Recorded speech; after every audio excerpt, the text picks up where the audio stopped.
A ransom note, a fake detective, and a missing son. Welcome to the most thrilling mystery you'll hear today. The golden glow of a dying Greek sunset bathed the rugged cliffs of Delphi in hues of amber and crimson, casting long, eerie shadows across the countryside.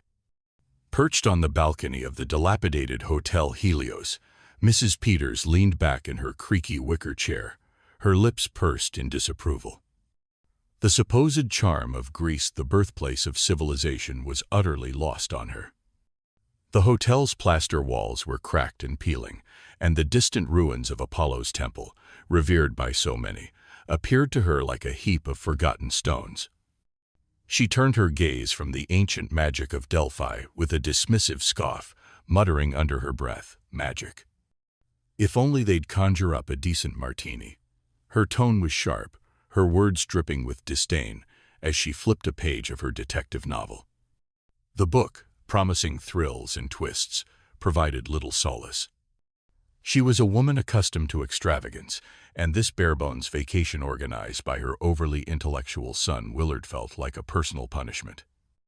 Willard, always eager to discuss myths and history, had bounded off earlier to admire the energy of Delphi, leaving her to endure the company of her sarcastic maid, Clara, and the sullen chauffeur, Daniels. Neither was inclined to humor her growing irritation. As Mrs. Peters turned another page, her sharp blue eyes caught a flicker of movement below. A man charming in his disheveled elegance strolled into the courtyard, his white linen suit rumpled but giving him a rakish air. He paused, lighting a cigarette with deliberate ease, before his gaze drifted upward, locking onto hers. A moment passed a beat too long. "Evening," he called out, his voice smooth and lilting, the kind that could both comfort and unsettle. He tilted his hat in a gesture that was half greeting, half challenge. Mrs. Peters nodded stiffly, unsure whether to engage. The man lingered, his cigarette glowing in the dimming light. "Quite a view," he added, gesturing toward the ruins. "Don't you agree, Mrs. Peters, is it?" Her eyebrows shot up. "Do I know you?" she asked, her voice edged with suspicion. "Not yet," he said with a cryptic smile. "But I believe we have a mutual acquaintance, Mr. Thompson. He's staying here, isn't he?" Mrs. Peters frowned. "I wouldn't know," she replied curtly. But as the man's smile widened, a chill prickled her skin. There was something unsettling about his confidence, as if he knew far more than he let on. Without another word, he tipped his hat again and strolled into the hotel, disappearing through the grand wooden doors. Mrs. Peters stared after him, her curiosity piqued. Who was Mr. Thompson? And why did this stranger seem so interested in him? Her inner monologue buzzed with sharp questions as she mulled over the encounter. Could it be coincidence? She didn't trust coincidences, not in life, and certainly not in the pages of her novels. Behind her, the wind rustled through the olive trees, whispering secrets she couldn't quite hear.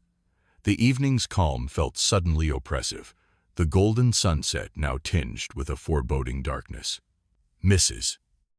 Peters closed her book, her mind too distracted to focus on the fictional murder within its pages. As she rose to leave the balcony, her heels snagged on a loose tile, and she stumbled forward, gripping the railing for support. Glancing down, she spotted something glinting in the fading light, a cigarette butt crushed hastily into the floor, still faintly smoldering. The strangers, she realized. But why here, just outside her door? Her heart quickened. She turned back to the balcony's edge, scanning the courtyard below. It was empty now, save for the shadows that seemed to lengthen and twist unnaturally. She clutched the faded photograph tucked in her book, a memento of her late husband. For the first time, felt the ancient energy of Delphi creeping under her skin. Somewhere in the hotel, a door creaked open, followed by the faint murmur of voices. Mrs. Peters lingered, torn between retreating to the safety of her room and following her gnawing curiosity. As the sun finally dipped below the horizon, plunging the landscape into shadow, she whispered to herself, "What on earth have I gotten myself into?" Unbeknownst to her, a pair of unseen eyes were watching from the darkness, waiting. The ransom note twist begins. The day had been unremarkable, another tiresome tour of ruins, another lecture from Willard about Greece's golden age. Mrs. Peters had barely endured it. She had hoped to return to her room for a quiet moment with her novel, perhaps a stiff drink to dull the monotony. But the instant she stepped inside, she knew something was wrong. The curtains, which she had drawn shut that morning, now fluttered slightly in the breeze. Her belongings, meticulously arranged on the vanity, were ever so slightly out of place. And then, there it was in the center of the bed, a plain white envelope. Her heart skipped a beat as she approached it, her heels clicking faintly on the tiled floor. Her fingers trembled as she opened the envelope, pulling out a single sheet of paper. The message was written in blocky, uneven letters. "We have your son. Do not contact the police or the hotel staff.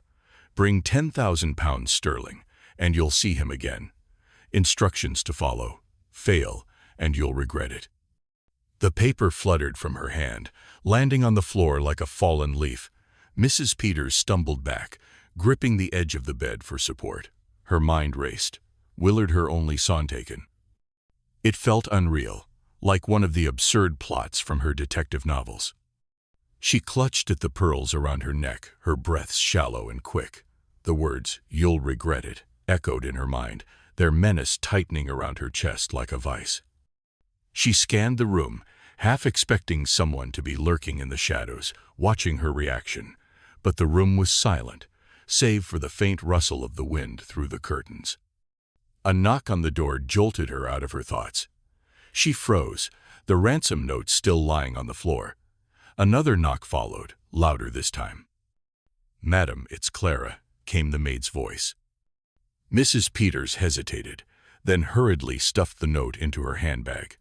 "One moment," she called, smoothing her hair and forcing her face into a semblance of calm. Dinner that evening was a blur. The hotel's dining room, with its quaint charm and soft candlelight, felt suffocating. Mrs. Peters barely touched her food, her gaze flickering to every corner of the room. Where was Willard now? Was he frightened? Hurt? The questions clawed at her mind, but she dared not show her distress. Her distracted demeanor didn't go unnoticed. A man seated 2 tables away had been watching her for some time.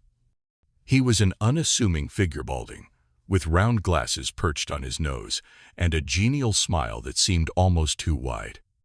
He wore a simple suit, the kind that blended into any crowd, and yet there was something oddly deliberate about him. As the waiters cleared the dishes, the man stood and approached her table, his movements calm and measured. Mrs. Peters tensed, her fingers gripping her wine glass. "Mrs. Peters, isn't it?" he said with a polite nod. She frowned. "Do I know you?" He chuckled softly, as though sharing a private joke.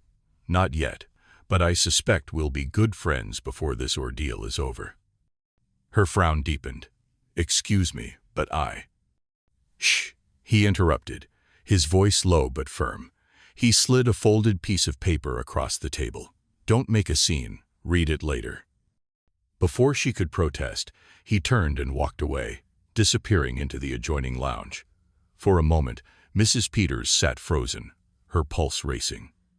Then, glancing around to ensure no one was watching, she slipped the note into her handbag and excused herself from the table.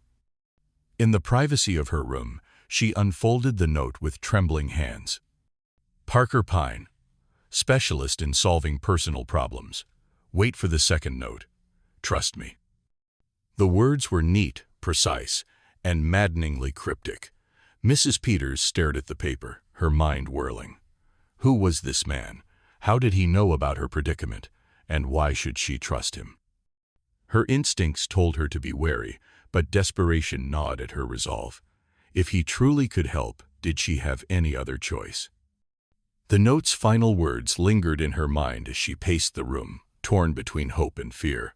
Wait for the second note. What did he mean? How long would she have to wait? Outside, the night deepened. The wind howled through the hills, carrying with it an almost sinister energy. As Mrs. Peters peered out of her window. She saw the man Parker Pyne standing in the courtyard below, his hands clasped behind his back. He glanced up, meeting her gaze for a fleeting moment, and gave her a knowing nod before disappearing into the shadows. Her chest tightened. Something about him unsettled her deeply, but she couldn't shake the feeling that he held the answers she needed. Then, as the clock struck midnight, a faint rustling sound caught her attention. She turned sharply toward the door, her heart pounding. Was it the second note? Or something far worse? The suspect's building suspense. Mrs. Peters sat stiffly in the hotel's lounge, her teacup trembling slightly in her hand. The room, once a haven of dull chatter and harmless distractions, now felt charged with tension. Parker Pyne's suggestion echoed in her mind. The kidnappers could be among these people. Watch, but act normal. Normal? How could she act normal when every face in the room seemed to wear a mask? Her gaze drifted to Mr. Thompson, seated in the corner by the window. The man was nondescript of average height, thinning hair, and the kind of face you'd forget in a crowd.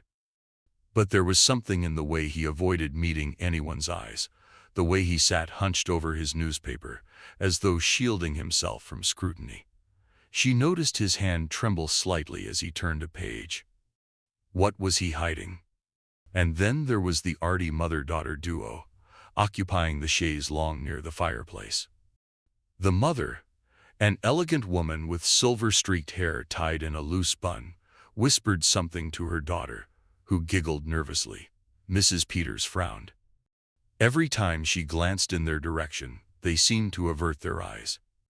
The daughter clutched a sketchbook, her pencil moving furiously, while her mother leaned in, her lips moving in what seemed like a warning. Were they talking about her, or Willard? The most unsettling figure, however, was someone closer to home. Her own chauffeur. From the moment they'd arrived, the young man had been overly attentive to Willard opening his car door before hers, insisting on carrying his bags, even offering unsolicited advice about the local sites. She'd brushed it off as politeness.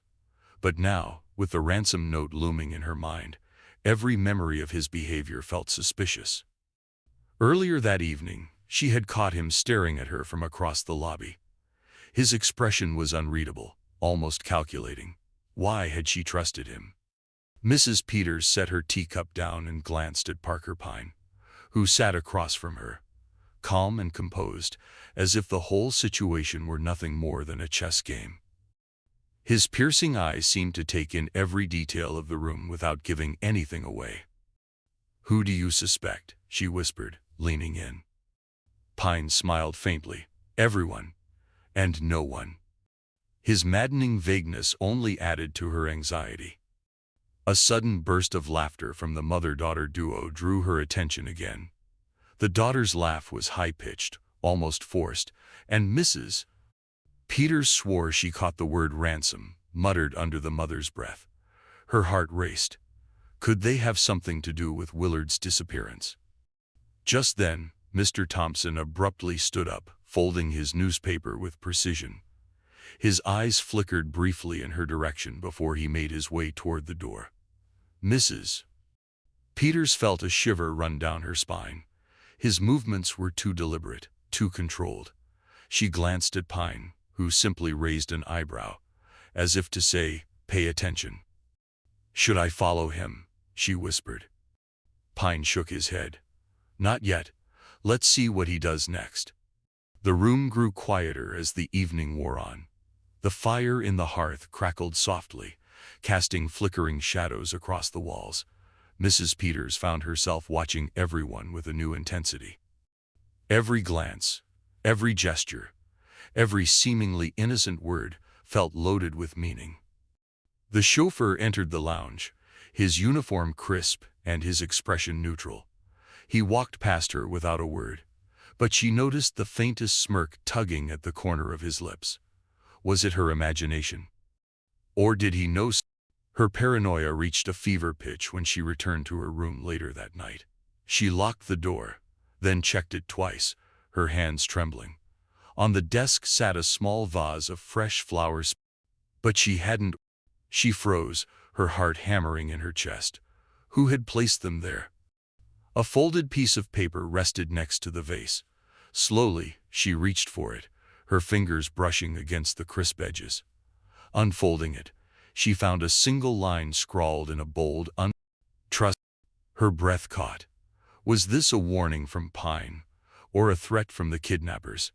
Her mind raced as she stared at the note, the walls of her room closed. A soft knock at the door shattered the silence. She whipped around, clutching. "Who is it?" she called. There was no answer. Another knock followed. Her pulse thundered in her ears as she crept toward the door. She hesitated, her hand hovering over the doorknob. Should she open it? Or had the danger? The necklace demand, midpoint twist. The next morning, a soft knock on the door startled Mrs. Peters from her restless thoughts. She hesitated, then opened it cautiously. A folded note lay on the floor. She picked it up, her hands trembling as she unfolded it. The words hit her like a blow. "The cash will no longer suffice. We want the diamond necklace. We know you carry it everywhere. Deliver it by midnight tonight, or you'll never see your son again." Her fingers tightened around the note, her breath hitching. They knew about the necklace, but how? Her gaze darted around the room as if the walls themselves were hiding eyes. She had always prided herself on her discretion, and yet someone had seen through her. When she showed the note to Parker Pyne, he read it with calm detachment, his lips curving into a thoughtful smile. "Interesting," he murmured. "The kidnappers are resourceful. I'll give them that." Mrs. Peters' voice was sharp with fear. "You think this is a game? That necklace is worth more than some houses.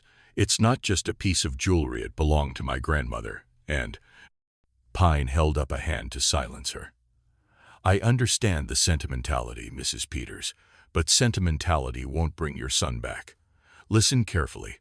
I have a jeweler friend in Athens, a true artist. He can create an exact paste replica of your necklace within a few hours. We'll deliver the fake, and your son will be safe." She stared at him, her face pale. "And if they realize it's fake?" Pyne's calm demeanor didn't waver. "By the time they do, we'll have your son back, and they'll have nowhere to run. But for this plan to work, I need your cooperation. Can I count on you?" Mrs. Peters nodded reluctantly, though doubt gnawed at her. As Pyne left to make arrangements with his jeweler contact, the weight of her role in the scheme pressed down on her like a leaden cloak. The hours that followed were a test of endurance. Mrs.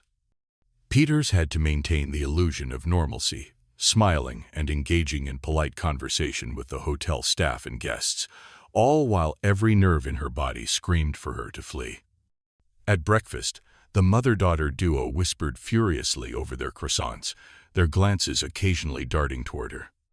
"Such a lovely necklace," the mother said suddenly, her voice carrying across the room.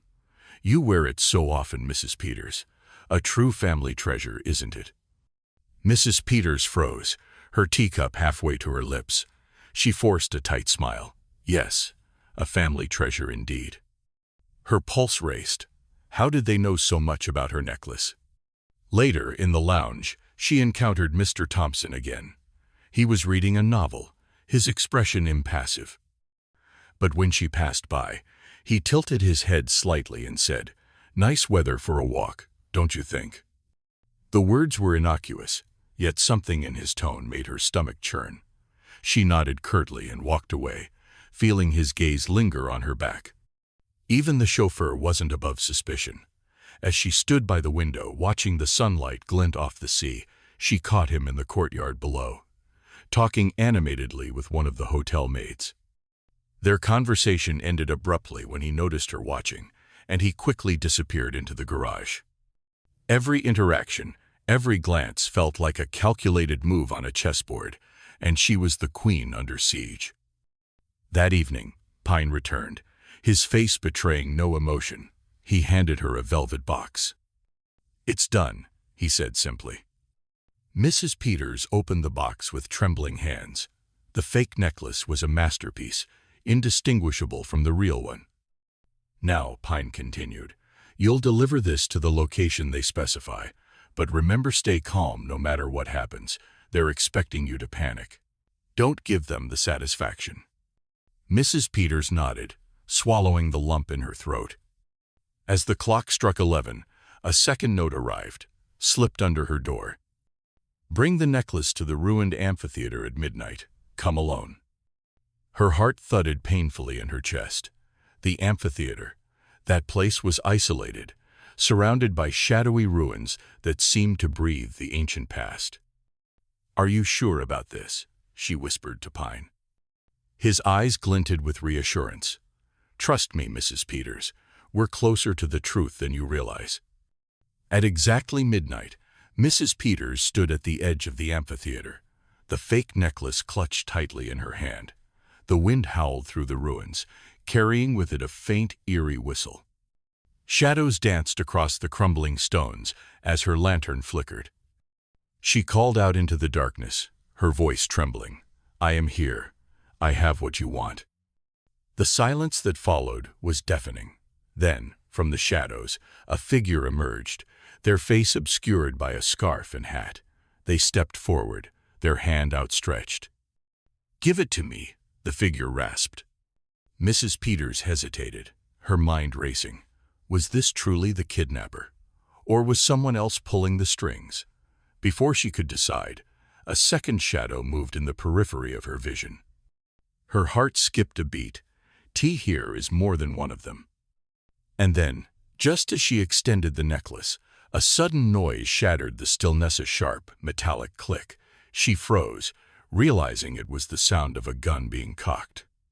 "Hand it over," the figure demanded, their voice colder this time. Mrs. Peters tightened her grip on the necklace, her breath coming in short gasps. She was trapped, with no way of knowing whether Pyne's plan would save her or doom her entirely. The exchange. High-stakes action. The jeweler arrived just after sunset, a slim man with an air of meticulous precision. He set to work immediately in a secluded corner of Mrs. Peters' suite, his tools glinting in the lamplight. Every tap of his hammer, every careful stroke of his brush seemed to stretch time, the tension in the room thick enough to cut with a knife. Mrs. Peters paced the floor, wringing her hands, glancing every so often at the real necklace, lying on the desk, a glittering masterpiece of diamonds and memories. "I've never felt more foolish," she muttered to Pyne, her voice sharp with anxiety. "Putting my trust in strangers. What if they see through the fake?" Parker Pyne, seated calmly in an armchair, sipped his tea without a care in the world. "They won't," he replied evenly. "He's the best in the business. Besides, worry is a thief, Mrs. Peters. Let's not let it steal any more of your energy tonight." Mrs. Peters glared at him, but his unshakable confidence was oddly comforting. Hours later, as the jeweler presented the replica, Mrs. Peters' breath caught. It was perfect. The diamonds sparkled just like the real ones, their brilliance undiminished. Even in her nervous state, she couldn't help but marvel. Pyne took the fake necklace and placed it gently into a velvet pouch. "The real one stays here," he said, locking the original in a hidden compartment of his briefcase. "Now, Mrs. Peters, all you need to do is wait. I'll take it from here." Mrs. Peters hesitated, her voice trembling. What if something goes wrong?" "It won't," Pyne said, his tone reassuring. "I've handled situations far trickier than this. Stay here, stay calm, and trust me." With that, he left, his figure disappearing into the moonlit night. The hours that followed felt like an eternity. Mrs. Peters sat by the window, staring out at the darkened courtyard below. The hotel had fallen into an eerie silence, the kind that made every creak of the floorboards feel like a thunderclap. Her mind was a battlefield of fears and doubts. She imagined a dozen horrible outcomes. Pyne walking into a trap, the kidnappers discovering the ruse, Willard being harmed. Every passing second only added to her dread. She kept glancing at the clock, willing it to move faster. Midnight came and went, and still no word from Pyne. The silence was unbearable. Then, finally, a soft knock at the door. Mrs. Peters practically ran to it, throwing it open. There stood Willard, disheveled but unharmed, his face pale but smiling. "Mother," he said weakly, and she pulled him into a fierce embrace, tears streaming down her face. "Oh, thank God," she whispered, her voice breaking. "You are safe. You are safe." Behind Willard, Parker Pyne appeared, his expression calm as ever. "All's well that ends well," he said with a small smile. "Though I must admit, the kidnappers weren't particularly clever. They accepted the necklace without so much as a second glance." Mrs. Peters laughed shakily, relief washing over her in waves. For the first time in days, she felt like she could breathe again. But her relief was short-lived. Later that night, as she sat in the lounge with a glass of wine, trying to calm her nerves, a shadow fell across her. She looked up to see Mr. Thompson standing there, his face pale and his eyes dark with intensity. "Mrs. Peters," he said in a low voice, glancing around to make sure no one else was listening. "I need to speak with you. It's urgent." She frowned, her exhaustion making her less patient than usual. "What is it, Mr. Thompson? Can't it wait until morning?" "No," he said firmly, "it can't." His tone made her sit up straighter. "What are you talking about?" He leaned in closer, his voice barely above a whisper. "I know about the ransom, and I know who's really behind it." Her heart skipped a beat. "What are you saying?" "I hear is something you don't know," he said, his eyes boring into hers.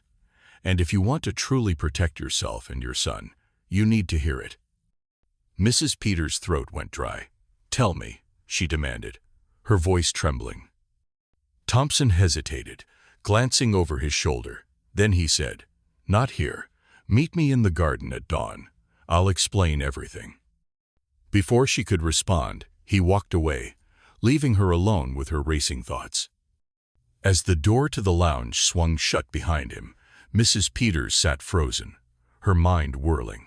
What could Thompson possibly know? And why had he waited until now to reveal it? Her gaze drifted toward the garden, where the shadows seemed deeper than ever. The moonlight barely penetrated the thick foliage, and the thought of meeting Thompson there sent a shiver down her spine. She clutched her wine glass tighter, her pulse pounding in her ears. Pyne had assured her that the ordeal was over, but was it? Or had the true danger only just begun? The faint sound of footsteps echoed in the hallway behind her, and she turned sharply, her breath catching in her throat. But no one was there. The revelation. Climax. The garden was cloaked in shadows, as Mrs. Peters stepped cautiously onto the gravel path, her heart hammering in her chest. The early dawn light painted the sky in hues of gray, but the dense foliage around her seemed to absorb any hint of brightness. She clutched her shawl tightly, the cool air biting at her skin as she scanned the garden for Mr. Thompson. He emerged from behind a tall hedge, his figure barely distinguishable in the dim light. His face was set, his usual reserved demeanor replaced by something much graver. "Mrs. Peters," he greeted her, his voice low and steady. "Thank you for coming."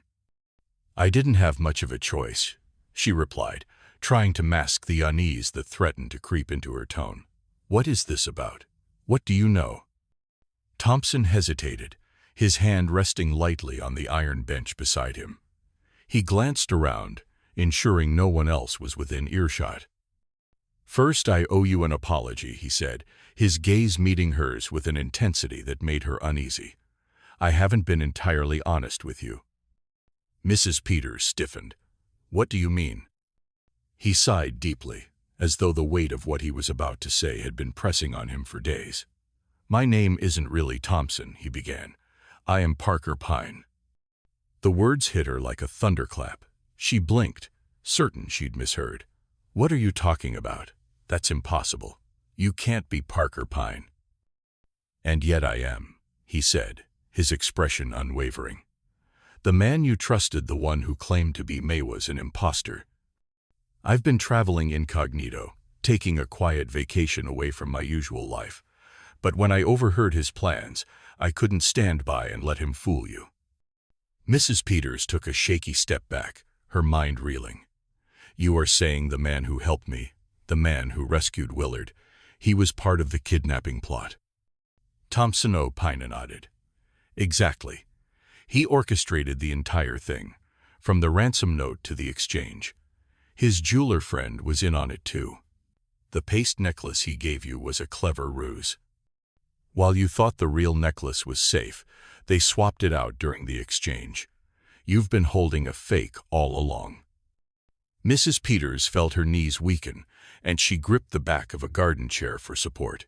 "But why? Why go to all this trouble?"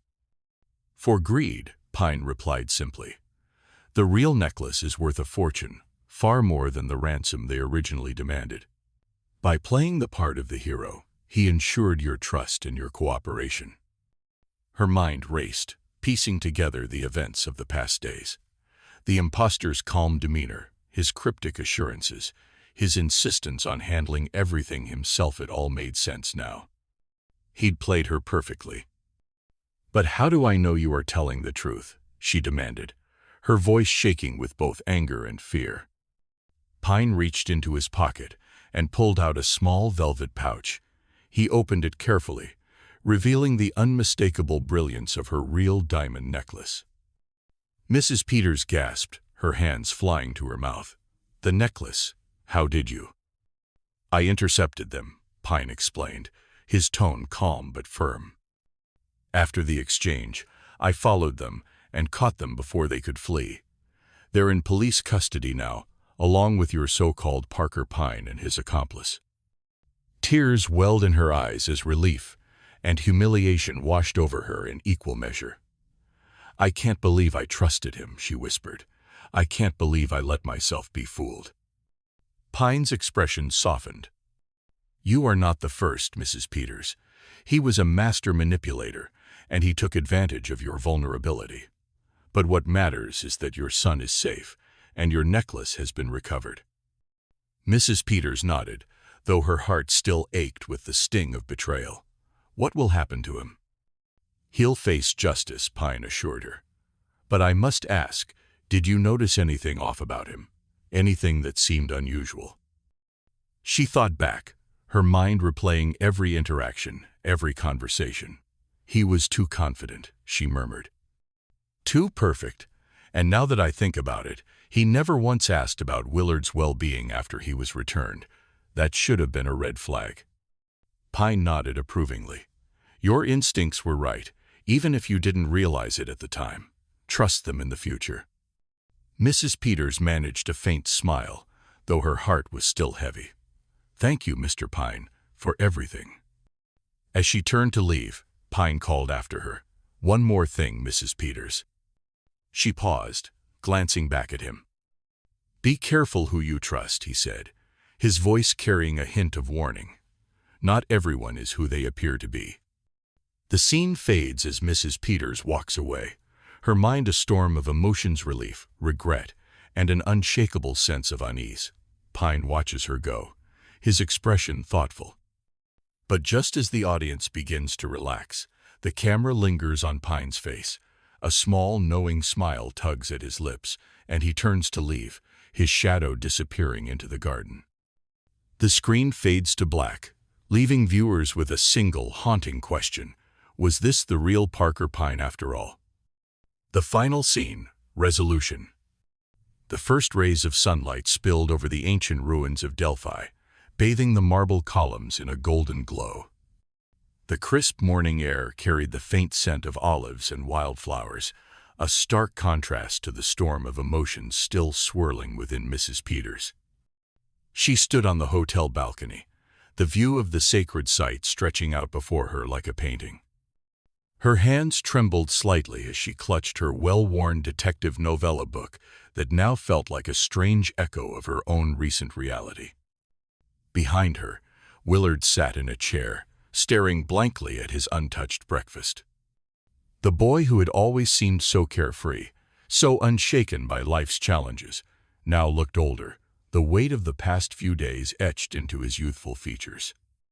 "I almost lost you, Willard," Mrs. Peters said softly, breaking the silence. Her voice carried a tremor, but there was strength beneath her mother's resilience. Willard glanced up, guilt shadowing his face. "I am sorry, Mother, for everything, for not listening to you, for taking you for granted." He hesitated, his fingers tracing the edge of the coffee cup. "I'll do better, I promise. You've always looked out for me, and I've been too blind to see it." A lump rose in her throat, but she swallowed it down, managing a small bittersweet smile. "We've both learned some hard lessons, haven't we?" Before he could respond, there was a soft knock at the door. Mrs. Peters turned to find Mr. Thompsonno, the real Parker Pyne, standing there, his hat in hand. He looked every bit the unassuming, understated man she had met days ago, yet now she saw him through an entirely different lens. "Good morning, Mrs. Peters," Pyne said, his tone warm but professional. "I wanted to check on you both before I leave." She invited him in, and for a moment, the three of them stood in an awkward silence. Finally, Mrs. Peters spoke, her voice tinged with a mix of gratitude and lingering disbelief. "Mr. Pyne, or should I say the real Mr. Pyne, I don't know how to thank you. If you hadn't intervened," she trailed off, the weight of what could have happened hanging heavily in the air. Pyne waved a hand dismissively. "No thanks are necessary, Mrs. Peters. I was merely in the right place at the right time. Besides," he added with a faint smile, "you handled yourself quite admirably, all things considered." She raised an eyebrow, her lips curving into a wry smirk. "Admirably? I was fooled, betrayed, and nearly robbed blind. Hardly a shining moment." Pyne chuckled softly. "True, but you kept your composure when it mattered most. That's more than many can say."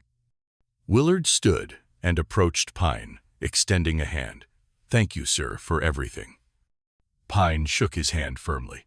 "Take care of your mother, young man. She's stronger than you realize, but even strong people need someone to lean on." Willard nodded solemnly, and Pyne turned back to Mrs. Peters. "Well, I won't take up any more of your time. I prefer to leave quietly, fewer questions that way." Mrs. Peters tilted her head, studying him. "Quietly. Somehow, I suspect that's your style." He smiled enigmatically and tipped his hat. "Safe travels, Mrs. Peters, and perhaps consider sticking to detective stories in the future. They're far less dangerous than the real thing." With that, he turned and walked out, his footsteps fading down the corridor. Mrs. Peters stood there for a moment, staring at the closed door, before letting out a soft laugh. "Detective stories," she murmured, shaking her head. "If only he knew." She returned to the balcony, her gaze drifting back to the ruins. The sunlight now illuminated every crack and crevice, revealing the beauty hidden in the worn and weathered stones. For the first time, she truly understood the allure of this place, the sense of history, of resilience, of stories both told and untold. As she clutched her novel tighter, her fingers brushed against something tucked between its pages. She opened the book to find a folded note. Her heart skipped a beat as she read the simple, handwritten words. "Not everything is as it seems, PP." Her breath caught, and she turned sharply, as though expecting to see Pyne standing behind her. But the room was empty. A shiver ran down her spine, though not from fear. She glanced at the ruins once more, a small, knowing smile playing on her lips. "Not everything is as it seems," she repeated to herself, her tone laced with intrigue. As the scene fades, the camera lingers on the note in her hand. The audience is left with one burning question. Was this truly the end of the story, or the beginning of something far more mysterious? What would you have done in Mrs. Peters' place? Did you guess the twist before the ending?